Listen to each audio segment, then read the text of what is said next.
시청자 여러분 안녕하십니까. 장외주식 투자 설명서 정유리입니다. 내일부터는 긴 연휴가 시작이 됩니다. 어린이날, 어버이날이 껴있는데요. 자, 어떻게 하면 우리 가족들이 조금 더 편안하게 여생을 보낼 수 있을까? 또 나의 노후는 어떻게 보낼 수 있을까? 다양한 방법 고민하실 것 같아요. 자, 여러 방법들이 있겠지만 장외주식에 대해서 여러분들 관심 가져보시는 건 어떨까요? 잘만 기회를 포착한다면 또 좋은 기회를 잡을 수 있을 것 같은데요. 저희가 여러분들에게 오늘 다양한 정보 제공해 드릴 테니까요. 저희와 함께 하시면서 시장에 대한 다양한 정보들, 알찬 정보들 가지고 가시면 좋을 것 같습니다. 오늘 이 시간 함께 해주시는 두 분 소개해 드리겠습니다. 시온투자자문 김혜동 대표, 장영찬 과장 모셨어요. 안녕하세요. 안녕하십니까. 대표님, 앞서 제가 이야기를 살짝 드렸는데 사실 가장 궁금한 건 어떻게 하면 이렇게 좀 목돈을 만들 수 있을까가 아닐까 싶어요. 그런데 장외 주식하면 청약까지 기다리면 너무 시간이 오래 걸리잖아요. 이래서 좀 고민되시는 분들도 계실 것 같네요. 네, 공모주라는 게 숫자는 좋은데 막상 살 수 있는 수량이 너무 작아서 이게 상장을 앞두고 있는 좀 좋은 종목을 골라서 좀 투자할 수 있는 방법을 찾아달라는 요청이 많았거든요. 그래서 한번 그런 조건을 장외주식 투자 설명서를 통해서 충분히 담아보려고 합니다. 끝까지 시청해 주시면 좋을 것 같습니다. 네, 그렇게 오랜 시간이 걸리지 않아도 여러분들에게 수익률을 줄 만한 종목들 준비하셨다고 하니까요. 자세한 내용 잠시 후에 들어보도록 하겠습니다. 이어서 과장님, 지난 시간에 우리가 이제 크라우드 펀딩 얘기하다가 다 말을 못하신 부분이 있었어요. 자, 오늘은 그 부분 또 보강을 해주실 계획인가요? 예. 오늘은 그 회사도 언급을 할 예정이고요. 그리고 그 외에도 괜찮은 펀딩건을 또 준비를 했으니까 끝까지 저희 프로그램 시청해 주시기 바랍니다. 네, 이렇게 두 분의 전문가와 함께 장외 주식에 대한 다양한 궁금증들 해결해 보도록 하겠습니다. 자, 먼저 우리가 이야기 나눠봐야 되는 거는 또 혜택 제과 청약 결과가 아닐까 싶습니다. 일전에 기관들의 관심이 상당히 뜨거웠지 않아요? 네, 맞습니다. 네, 결과는 어떻게 나왔는지 궁금하네요. 네, 그 혜택 제과는 역시 기관 수요 측에서 상당히 높은 어떤 관심을 보였는데요. 그런 관심이 일반 공모 청약까지 이어진 것 같습니다. 청약 증거금이 한 2조 원 이상 몰리면서 엄청난 그 어떤 인기를 실감할 수 있었는데요. 경쟁률은 265대 1을 기록했습니다. 요즘에 공모주 시장이 약간 위축돼서 걱정을 했었는데 아주 좋은 모습을 보이는 것 같아서 상장 후 상당히 기대가 됩니다. 시장 분위기 자체가 그렇게 좋지 않았는데 이렇게 뜨거운 관심을 받았다고 하니까 또 기대가 되네요. 자, 이제 그렇다면 상장만 남은 건가요? 네, 지금 이제 일정은 5월 11일 날 드디어 이제 혜택 제과가 코스피에 상장을 합니다. 이번 공모를 통해서 유입된 880억 원의 자금이 대부분 부채 상환용으로 사용되기 때문에 어떤 재무적인 안정성을 이제 갖췄다라고 볼 수 있고요. 그리고 그에 따라서 부채 비율도 182%로 떨어집니다. 또한 올해 어떤 주로 이제 실적을 어떤 상향시킬 수 있는 포인트를 두 가지 정도 들자고 한다면 허니버터칩의 어떤 생산량이 증대됐다라는 부분하고 이번 공모를 통해서 유입된 자금을 통해서 재무적인 안정성을 갖췄다. 과연 상장후 주가가 어떻게 긍정적인 방향으로 나갈까 상당히 기대를 하고 있습니다. 네, 그 공모 자금이 유입되면서 부채 비율이 182%나 줄었다라고 하니까 상당히 정말 흥행이 잘 됐구나라는 생각이 듭니다. 자, 이렇게 우리가 다양한 이야기 전해드리고 있는데 지난 시간에는 제약 바이오주에 대한 이야기, 그리고 업황의 특징 말씀해 주셨잖아요. 이번 시간에는 어떤 이야기 준비하셨나요? 나름의 이제 소제목을 좀 붙였는데요. 오늘은 이제 청구기업 특집이라는 어떤 제목을 붙여봤습니다. 청구기업이란 상장을 위해 예비심사를 어떤 청구한 기업을 얘기를 하는데요. 상장 예비심사가 통과되면 보통 증권신고서 제출, 기업 IR, 수요 예측, 공모 청약, 신규 상정 이러한 절차를 거칩니다. 통상적으로 청구에서 승인까지는 한 2개월 정도가 소요가 되고요. 어떤 승인이 난 이후에 한 3개월 이내에 보통 상장을 하게 됩니다.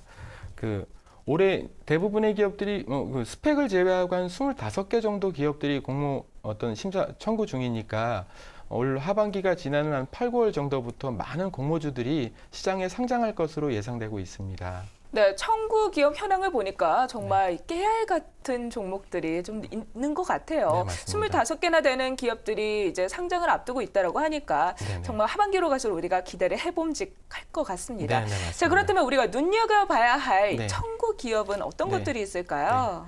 아까 말씀 주셨듯이 뭐 깨알같이 많은 청구 기업들이 있는데 그 중에서 우선 2개 정도를 좀 골라봤고요.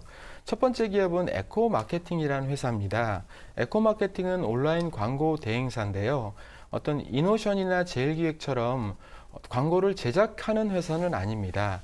이미 에코마케팅 같은 경우에는 이미 만들어진 광고를 모바일이나 온라인을 통해서 적절하게 배치하고 효과적으로 홍보해서 어떤 고객사가 사업을 원활하게 할 수 있도록 도움을 주는 그런 대행사로 보시면 될 것 같습니다. 광고 대행사다라는 말씀 전해주셨는데요. 네. 그래도 이런 생각을 하게 됩니다. 경기가 안 좋다 보면은 기업이 가장 먼저 줄이는 게 또 광고 비용이잖아요. 맞습니다. 아무리 대행사라고 해도 이런 부분 좀 타격이 있을 것 같은데요. 네. 수익성은 어떤가요? 네. 그 앵커님이 말씀하신 것처럼 광고 시장은 지금 약간 침체기에 있기도 합니다. 요즘에 4대 매체라고 할 수 있는 방송이나 신문이나 라디오나 잡지 같은 경우에는 성장세가 많이 정체돼 있다라고 볼 수 있는데요. 근데 온라인이나 모바일 부분의 어떤 광고 시장의 성장성은 굉장히 좋습니다. 에코마케팅은 바로 이 분야에서 사업을 영위하고 있기 때문에 같은 성장세를 보일 수 있을 것으로 예상하고 있고요. 수치로 따져보면 모바일 광고 성장률이 연간 한 30에서 40% 정도 되고요. 우리나라 광고 시장이 한 10조 정도 되는데 온라인 정도가 한 3조 정도 시장을 형성을 하고 있고 모바일 광고 시장이 9천억 정도를 형성을 하고 있습니다. 앞으로 광고 시장은 온라인이나 모바일 쪽으로 집중되고 재편될 거기 때문에 에코마케팅의 성장세도 높을 것으로 기대하고 있습니다. 네, 광고 시장 자체의 업황은 좀 정체기이긴 하지만 네. 전체적인 흐름이 모바일과 또 오프라인, 온라인 이런 쪽으로 좀 집중이 되면서 재편될 거다라는 말씀이신 네, 것 같아요. 맞습니다. 자, 그렇다면 우리가 이 온라인 이런 광고를 하는 회사들이 상당히 많습니다, 사실. 맞습니다. 에코마케팅만의 메리트가 또 있어야 될 것 같아요. 네네. 저 에코마케팅 같은 경우에는 좀 특별한 점이 있는데 바로 이제 주요 고객들이 대형 광고주라는 겁니다. 대부분의 광고 대행사는 수천에서 수만까지 중소 광고주를 대상으로 업을 영위하고 있기 때문에 수익적인 구조에서는 상당히 안 좋습니다. 하지만 에코마케팅 같은 경우에는 한 100여 명의 직원들이 대형 광고주 한 100여 개 업체를 관리하고 있어서 효율이 매우 높은 수익 구조를 가졌다라고 볼 수 있습니다. 그런 부분들은 이제 실적을 확인하시면 나타날 것 같은데요. 2015년 매출이 197억 원을 기록했고 그중에 절반가량이 이익입니다. 한 이익률이 50%에 육박했다는 부분들은 그만큼 수익성이 높은 사업 구조를 가지고 있다는 강점이라고 할 수 있고요. 그리고 앞서 말씀드린 부분 같이 성장성도 아주 좋습니다. 2015년에는 매출이 125억 정도 했는데 2013년에는 125억이었고요. 2015년에는 197억을 기록했으니까 어떤 수치상으로 본다 그러면 연평균 한 20에서 30%의 성장세를 기록하고 있는 것으로 보입니다. 매출의 절반 정도가 이익으로 남는다니까 네. 이 부분 정말 굉장한 것 같습니다. 그리고 이 수익성 그리고 성장성도 계속해서 좀 좋아지고 있다라는 말씀이신 것 같아요. 맞습니다. 자, 그런데 앞서 말씀하셨듯이 이 회사는 청구 기업입니다. 네, 우리가 네. 또 상장까지 기다리려면 또 네. 시간이 얼마나 걸릴지도 궁금하고 네. 또 상장됐을 때 공모가는 어떻게 책정되게 될까요? 네. 지금 추세를 봐서는 한 8, 9월 정도면 상장이 좀 완료될 것으로 보이고 있고요. 청구가 밴드는 2만 6천 원에서 3만 원입니다. 청구가 기준으로 시총을 봤을 때는 한 2,200억에서 2,500억 정도 되고 PER 기준으로 본다 그러면 한 27배 정도 되는데 상장된 유사 기업인 나스미디어를 보면 PER이 한 39배 정도 되거든요. 나름의 충분한 상승 여력이 있지 않나 기대하고 있습니다. 네, 모바일 그리고 온라인 분야로 광고 사업 자체가 재편되면서 또 네. 수혜를 받을 것으로 기대가 되는 회사 네. 에코마케팅 말씀을 해주셨습니다. 네, 네. 자, 이어서 들어볼 회사는 어떤 회사인가요? 네, 모든 분들이 잘 알고 계시는 그 팍스넷이라는 회사입니다. 주식 투자하시는 분들은 물론 잘 알고 계시죠. 그 팍스넷이 현재 심사 청구 중에 있습니다. 팍스넷은 1999년에 어떤 증권이나 투자 정보로 처음으로 서비스를 제공했던 회사입니다. 그리고 주요 사업은 증권 사업, 그다음 온라인 광고 부분, 그다음 시스템 사용료나 상품을 판매하는 수수료 이런 다양한 사업 구조를 가지고 어떤 이익을 창출하고 있습니다. 팍스넷 하면 우리가 또 증권 사이트를 생각하게 되는데 또 네. 상장을 한다고 하니까 네. 생소하기도 하면서 또 네. 익숙하기도 한 것 같습니다. 네, 맞습니다. 그런데 앞서 이 사업을 세 가지 분야에서 영위하고 있다라고 말씀해 주셨어요. 네. 좀 더 구체적으로 말씀을 해 주셔야 될 것 같네요. 네네. 뭐 앞서 말씀드린 부분 사업 영역을 보면 우선 그 증권 사업 부분은 팍스넷 커뮤니티를 통해서 종목을 추천하거나 어떤 종목을 상담하는 부분에 유료 서비스가 있고요. 온라인 광고 부분은 모네타를 통해서 수주되는 광고를 인터넷을 통해서 게재하는 부분이 사업 부분이 있고요.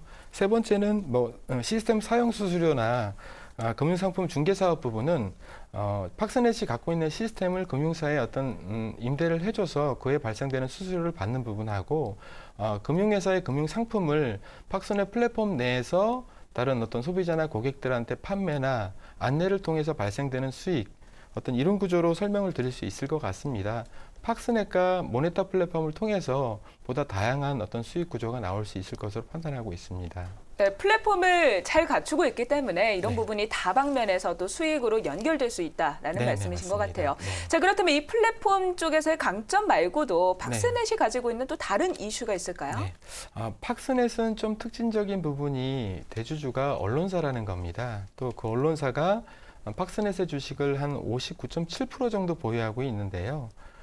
근데 그 언론사의 어떤 최대 주주는 또 KMH라는 회사입니다. 다시 말해 팍스넷은 KMH그룹의 계열사라고도 볼 수 있을 것 같습니다. KMH는 한찬수 대표라는 분이 그 기업 인수나 구조조정의 규제로 널리 알려져 있는데요. 팍스넷을 맨 처음에 인수했을 때는 나름 적자에 되게 허덕이는 기업이었는데 불과 2년 만에 영업이익률이 20%가 넘는 아주 건전한 회사로 성장시킨 것 같습니다. 네, 플랫폼 자체가 상당히 매력이 있었는데 네. 또 우수한 경영진을 만나서 회사가 조금 더 좋아졌다라는 말씀이신 것 맞습니다. 같습니다. 자, 그렇다면 이 회사 또 상장 예정일은 언제이고 또 네. 공모가 어떻게 되나요? 네. 지금 4월 달에 청구가 들어가서 일정상 보면 한 8월, 9월 정도면 상장이 완료될 것으로 보이고요. 청구가 밴드는 4,600원에서 5,200원 수준이고 시총은 한 510억 원에서 580억 정도 됩니다.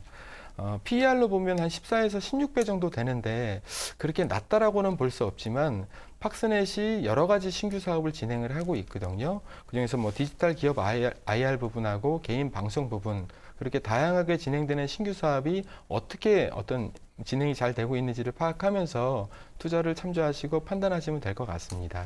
네, 지금까지는 또 상장 예정 종목들에 대해서 좀 구체적으로 확인을 해봤는데 청구 기업에 대해서 이야기를 듣다 보니까 또 각양각색의 특색들이 있다라는 생각을 하게 됩니다.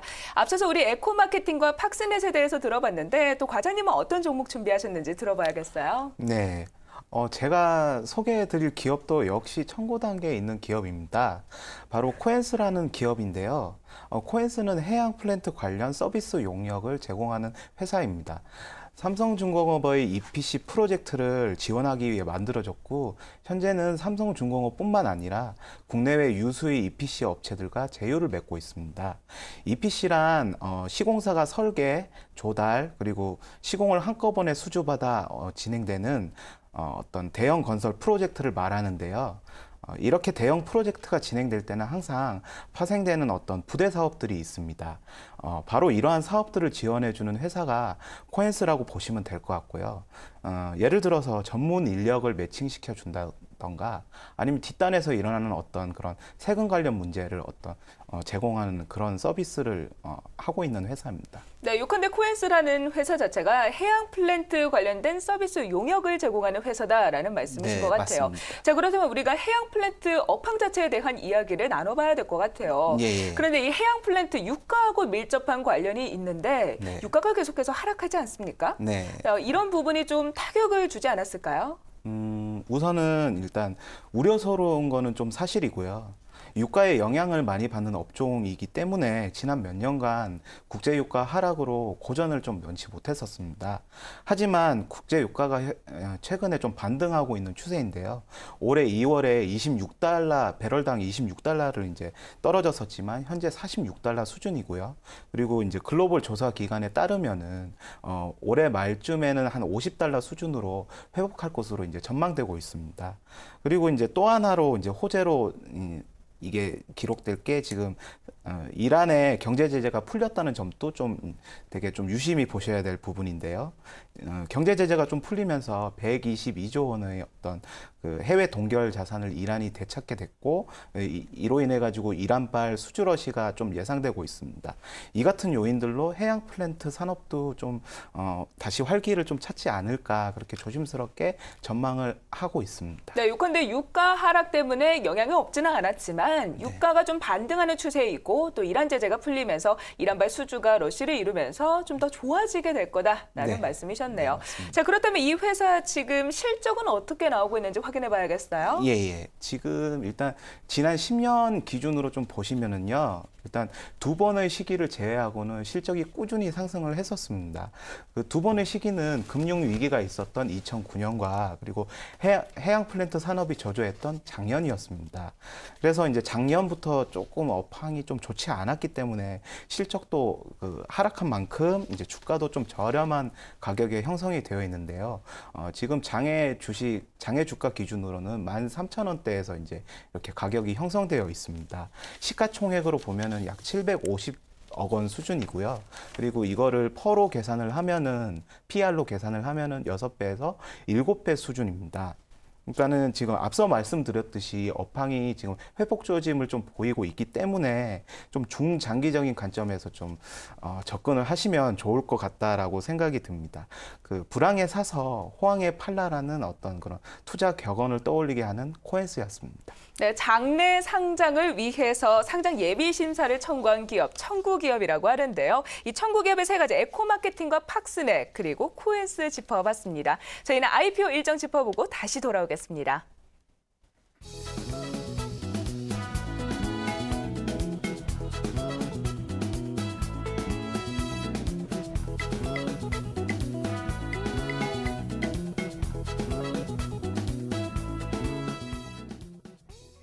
이번에는 시장에서 매력적인 크라우드 펀딩에 대해서 짚어보는 시간입니다. 이 시간에 장영천 과장님이 누구보다도 또 기다리셨을 것 같아요. 네, 지난 시간에 또 말씀 못하신 기업도 있는데 네네. 또 다른 기업도 오늘 준비하셨다면서요? 예, 맞습니다. 오늘 일단 준비한 거는 또 처음에는 이제 대출형 크라우드 펀딩이 핫하다 보니까 대출형 크라우드 펀딩 업체인 A사에서 이제 진행한 펀딩 건에 대해서 언급을 해드리도록 하겠습니다. 그 대출형 크라우드 펀딩 업체인 A사에서는 최근 LGCNS 주식 2,810주를 담보로 한 대출 펀딩 건을 진행했었는데요. 총 5천만 원을 모집했었고 27명이 투자에 참여했었습니다. 투자 수익률은 연 단위로 해서 8%였으며 투자 기간은 3개월이었습니다. 네, 모집 금액이 총 5천만 원에 연 8%의 수익이다라는 말씀이셨는데 네. 이름이 LG CNS, LG가 들어가네요. 예, 맞습니다. 일단 우선 회사명에서도 알 수 있듯이 LG CNS는 LG그룹의 계열사인데요. 아무래도 대기업의 계열사이다 보니까는 이제 친숙한 이미지를 갖게 합니다.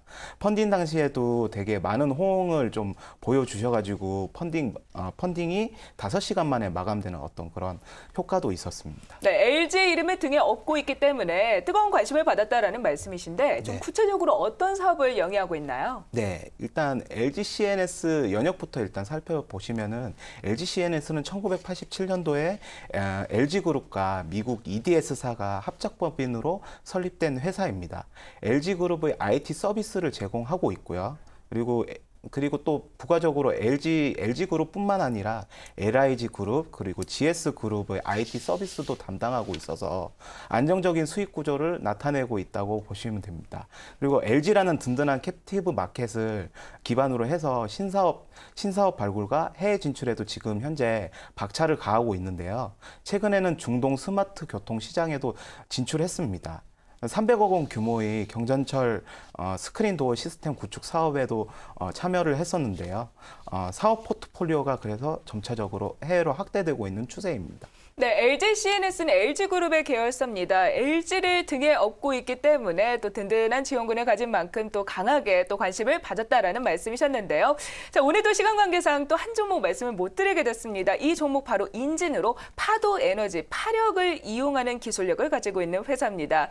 이 종목에 대한 자세한 이야기는 또 다음 시간에 공개해 드려야 될 것 같네요. 자, 오늘 이 시간 함께 하시면서 어떠셨는지 대표님 먼저 정해 보도록 할까요? 네. 말씀은 드렸지만 장외 주식에 투자한다라는 게 상당히 위험합니다. 충분히 장외 주식 설명서를 통해서 공부를 하시고 투자하셔도 늦지 않습니다. 네, 장외 시장에 대해서 말씀해 주셨는데 과장님은 또 어떠셨나요? 예, 일단 장외 주식도 물론 그 높은 수익률과 리스크가 좀 높습니다. 근데 이 크라우드 펀딩은 리스크 대비 좀 안정적인 수익을 가져갈 수 있다는 측면에서 그렇게 접근하시면 좋은 투자 수단으로 생각하실 수 있을 겁니다. 네, 위험도 있지만 그만큼 매력도 있는 시장이 바로 장외 주식 시장이 아닐까 싶습니다. 이제 연휴가 다가오고 있습니다. 이번 연휴 동안 여러분들은 어떻게 보내실까요? 가족과 함께 하시면서 또 건강하게 보내시는 것도 좋지만 가족들이 조금 더 풍요롭게 경제적으로 보낼 수 있는 방법을 찾아보시는 것도 중요하지 않을까요? 저희는 다음 시간에 오늘 미처 말씀 못 드린 인진에 대한 소식으로 다시 찾아뵙도록 하겠습니다. 오늘 저희가 준비한 내용은 여기까지입니다. 저희는 다음 주 수요일에 뵙도록 하겠습니다. 함께해 주신 여러분 고맙습니다.